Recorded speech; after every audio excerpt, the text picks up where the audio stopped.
everybody, my name is Dhruv Fredu from Study Life. So today we are going to start the second part of the chapter 9, electricity and circuits. So we have made first part till third page we have made. Now we are going to start from fourth page. In fourth page we are going to start from electric circuit. Now we will learn about electric circuit. In activity 2, you connected one terminal of the electric cell to the other terminal through wires passing to and from the electric bulb. Activity 2 में आपने क्या किया था, जो पहला terminal है उसे electric के सेल के साथ जोड़ दिया और जो दूसरा टर्मिनल था उसको आपने बल्ब के साथ जोड़ दिया. Note that in the arrangements shown in figure 9.5a and f, the two terminals of the electric cell were connected to two terminals of the bulb. आपने एक चीज ध्यान रखी, जो भी हम लोगों ने 6 अरेंजमेंट किए थे उनमें सिर्फ 2 ही अरेंजमेंट काम है. वो 2 अरेंजमेंट कौन से थे? फर्स्ट वाला और लास्ट वाला. उसमें क्या हुआ था, उसमें हमने जो दोनों टर्मिनल्स लिए थे इलेक्ट्रिक सेल के साथ जोड़े और दोनों टर्मिनल्स बल्ब के साथ जोड़े. Such an arrangement is an example of electric circuit. ये जो अरेंजमेंट A और F जो अरेंजमेंट है वो सभी इलेक्ट्रिक सेल का एक एग्जाम्पल है. And electric circuits provide a complete path for electricity to pass, current to flow between the two terminals of the electric cell. अभी तो बताया गया जो इलेक्ट्रिक सर्किट होता है वो एक ऐसा रास्ता होता है जिसमें से जो इलेक्ट्रिसिटी होती है वो फ्लो होती है. अगर वो रास्ता टूट गया तो जो इलेक्ट्रिसिटी है वो फ्लो हो नहीं पाएंगे और हमारा बल्ब भी ग्लो नहीं होगा. So now next, the bulb glows when current flows through the circuit. Bulb जो होता है वो जब भी ग्लो होता है जब जो करंट होता है उसके अंदर से फ्लो हो रहा होता है.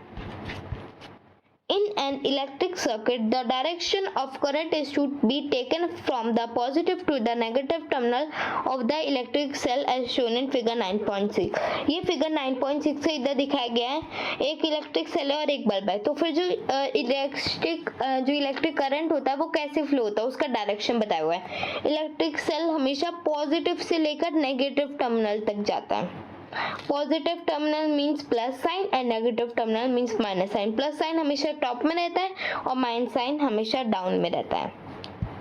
So now next, when the terminals of the bulb are connected with that of the electric cell by wires, the current passes through the filament of the bulb. जब जो बल्ब का जो टर्मिनल होता है वो इलेक्ट्रिक सेल के साथ जुड़ा होता है. कैसे जुड़ा होता है? वायर्स की मदद से. जब वो इलेक्ट्रिक सेल के साथ जुड़ा होता है तब उसके अंदर से करंट फिलामेंट तक पहुंचता है. फिर जो बल्ब होता है वो ग्लो हो जाता है. Sometimes an electric bulb does not glow even if it is connected to the cell. कभी कभार क्या होता है, जो बल्ब होता है ना हम लोग उसे कनेक्ट भी कर देते हैं लेकिन जब भी बल्ब जो होता है वो ग्लो नहीं करता. ऐसा क्यों होता है? This may happen if the bulb has fuse. जब हम लोग सोचते हैं कि जो बल्ब है वो फ्यूज हो गया रहता है. Look at the fuse bulb carefully. Is the filament inside it intact?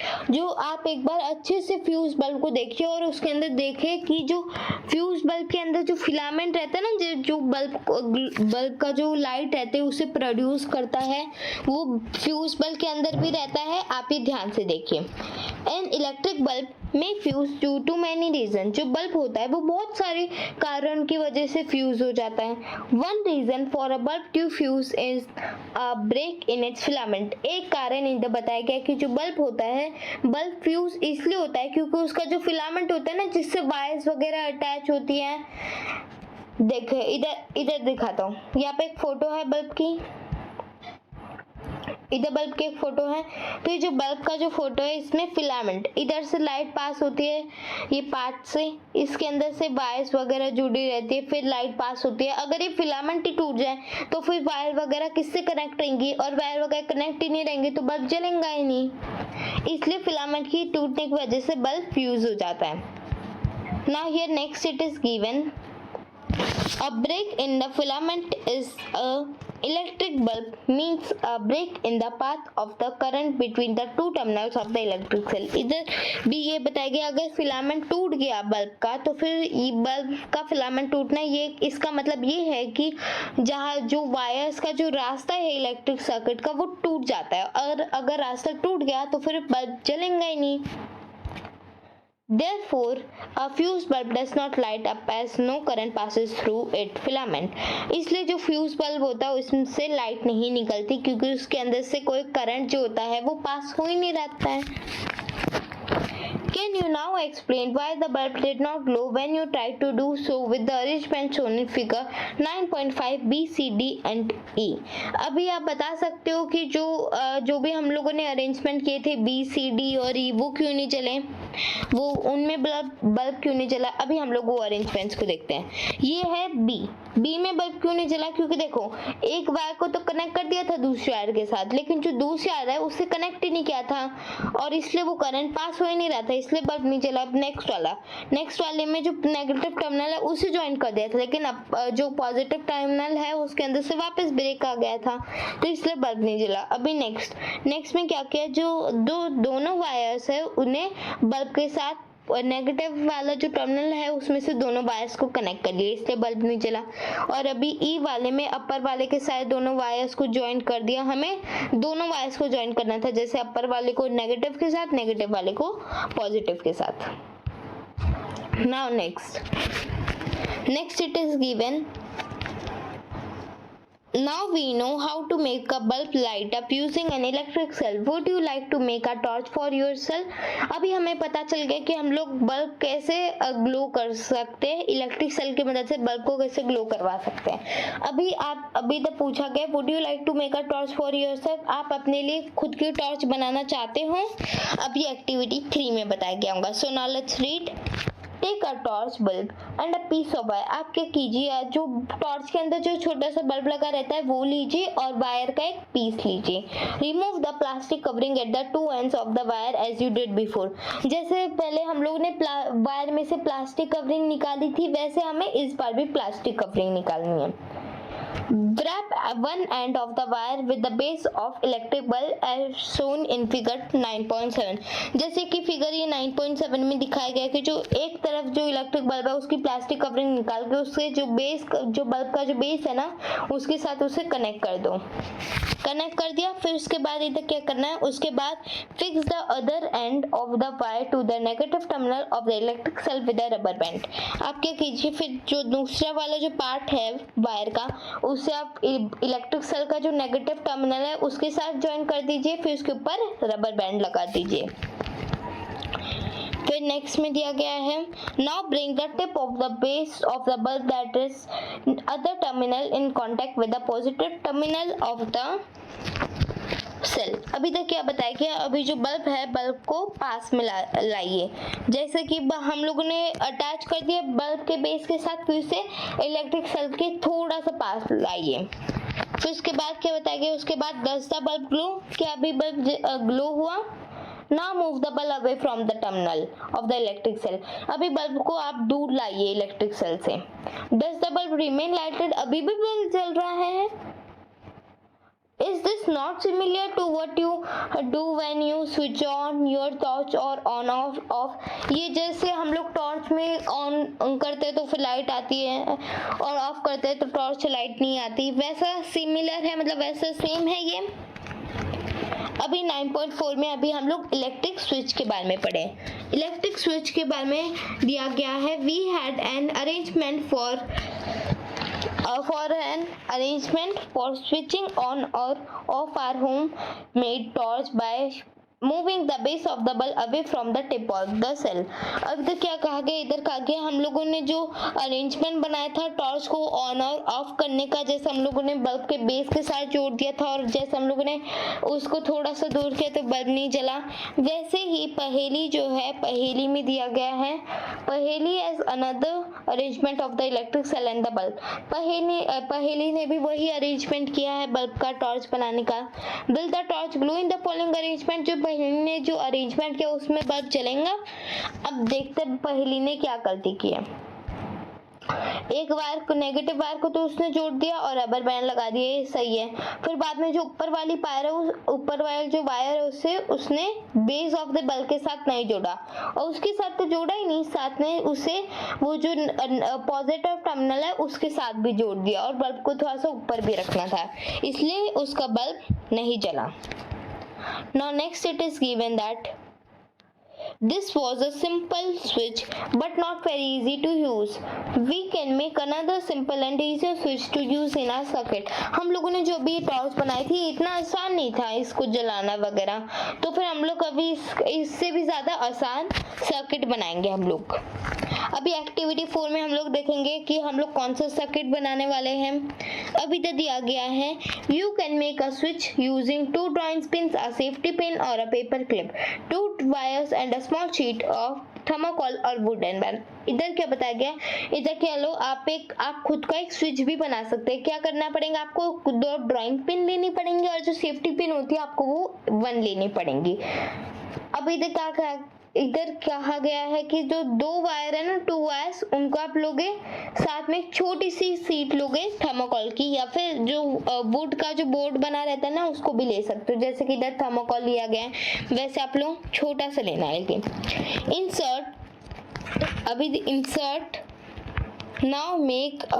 Insert a drawing pin into the ring at one end of the safety pin and fix it on the other thermocol sheet as shown in figure 9.8। इधर क्या करो, अभी जो एक drawing pin है, drawing pin को उस ring के साथ ज्वाइन कर दो। जैसे कि सेफ्टी पिन की जो रिंग है ना, जैसे कि इधर देखो ये ड्राइंग पिन है, ड्राइंग पिन को सेफ्टी पिन का जो नीचे पीछे का जो पार्ट रहता है उस रिंग के साथ इधर ज्वाइन कर दिया गया है, जैसे कि आप देख सकते हो।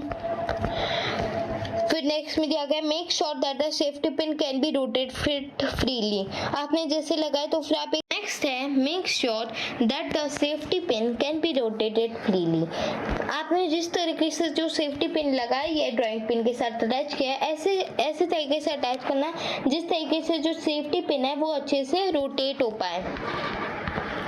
नेक्स्ट पे दिया गया है now fix the other drawing pin on the thermocol sheet in a way in the free and safety pin can touch it. अभी दूसरी ड्राइंग पिन उस पे लाइए, फिर क्या कीजिए जो सेफ्टी पिन है सेफ्टी पिन को उसके साथ टच करवा दीजिए। The safety pin fixed in this way would be a switch in this activity।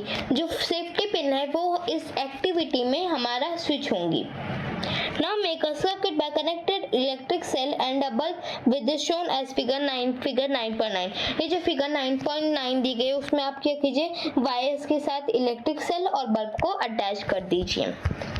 फिर उसके बाद नेक्स्ट में दिया गया है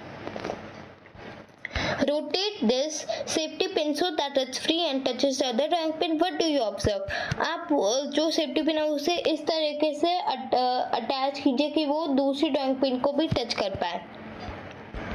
What do you observe? आपने क्या देखा, now move the safety pin अभी अवे।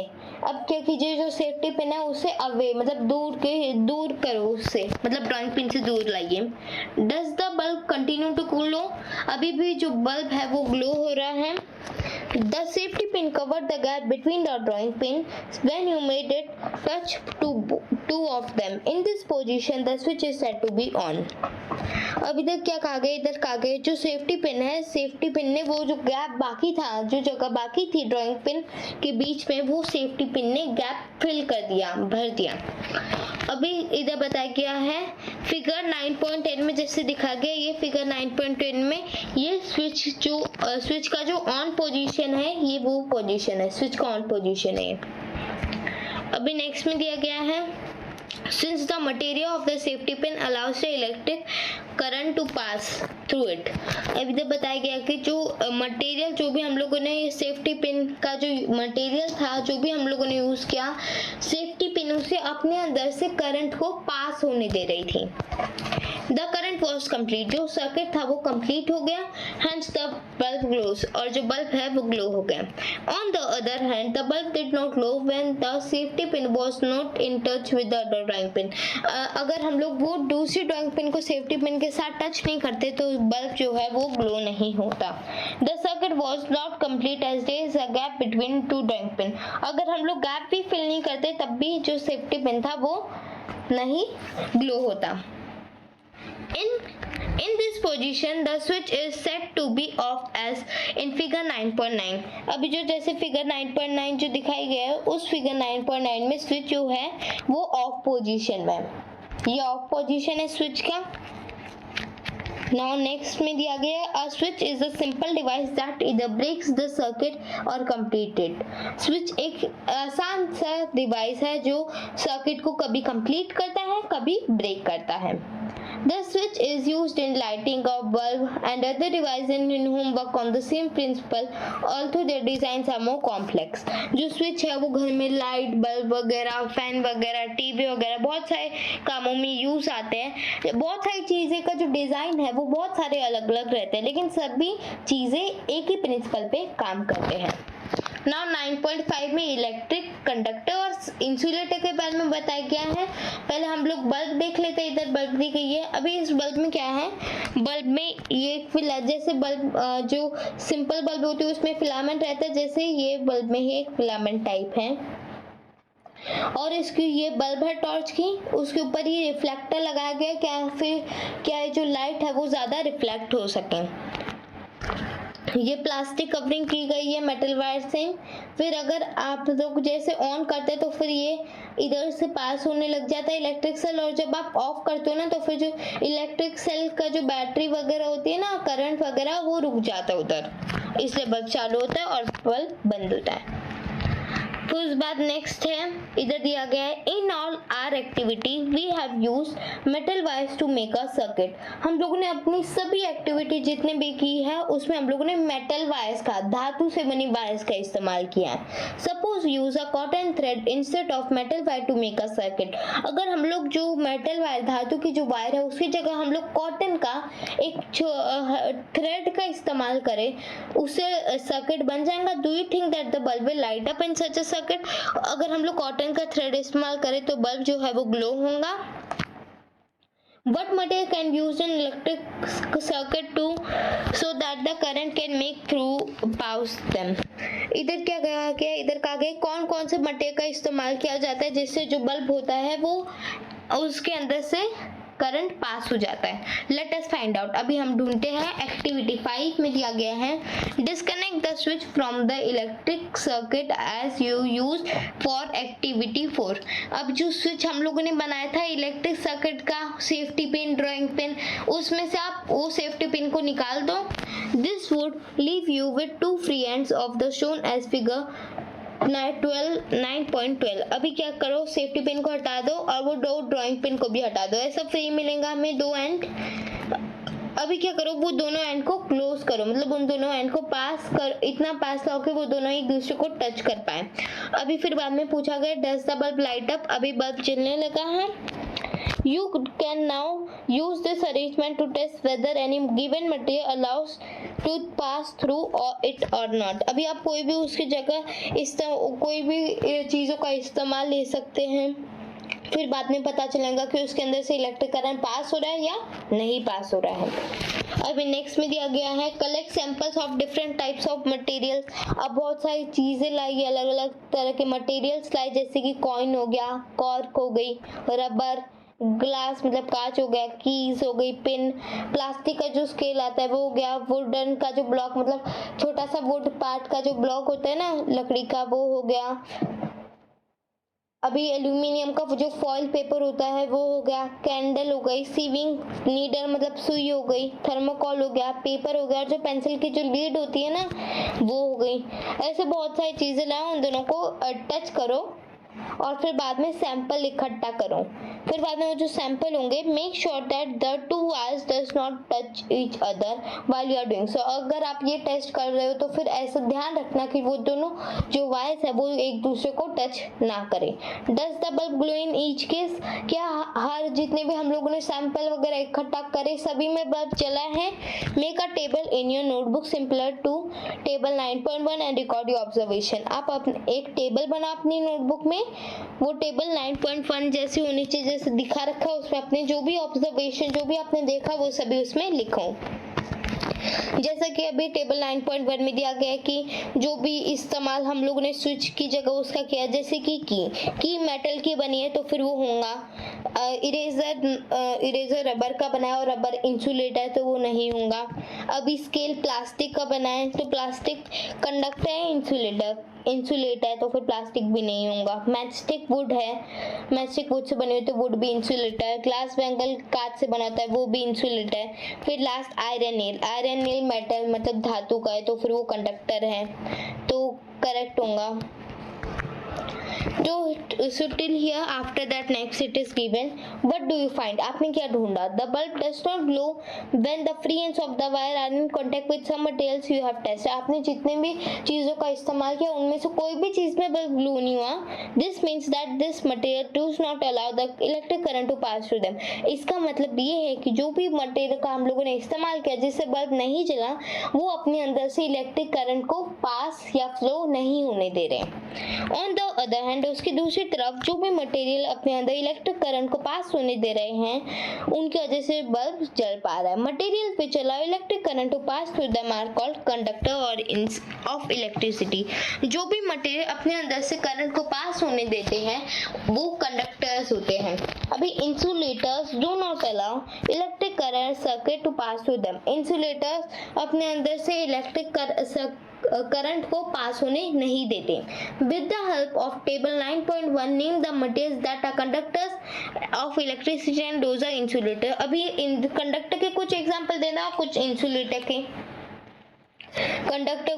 कंडक्टर के एग्जांपल हो गए गोल्ड, सिल्वर, आयरन,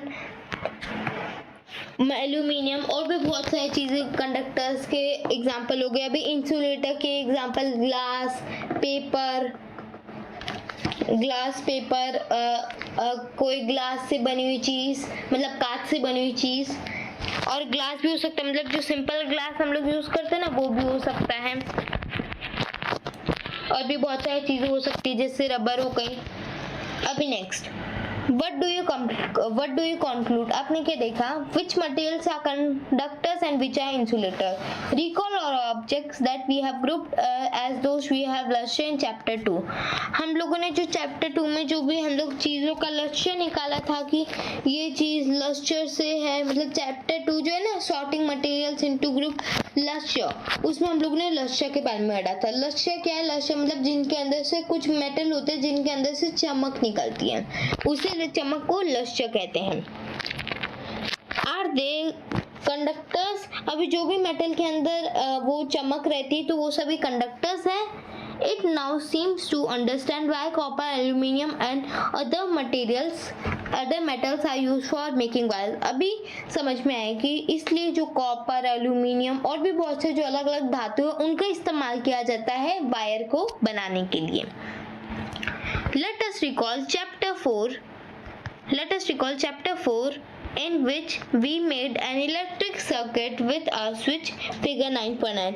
अभी हम लोग जो एक्टिविटी 4 की थी जिसमें हम लोगों ने स्विच सेफ्टी पिन से बनाया था, जैसे कि फिगर 9.9 में दिखाया गया था। When the switch was in the open position, were the two drawing pin not connected with each other to the other from the thermocol sheet? जब जो स्विच था वो ओपन पोजीशन में था, खुला ओपन पोजीशन में था, जब वो जो दोनों ड्राइंग पिन से वो एक दूसरे से कनेक्टेड नहीं थे। But thermocol you may have found is an insulator. लेकिन जो थर्माकोल है आपने देखा होगा कि थर्माकोल एक इंसुलेटर है। What about the air between the gap? उसके सेफ्टी पे नहीं थी तो उसके बीच में गैप भी होगा और गैप में एयर भी होंगी, तो फिर अभी एयर क्या है?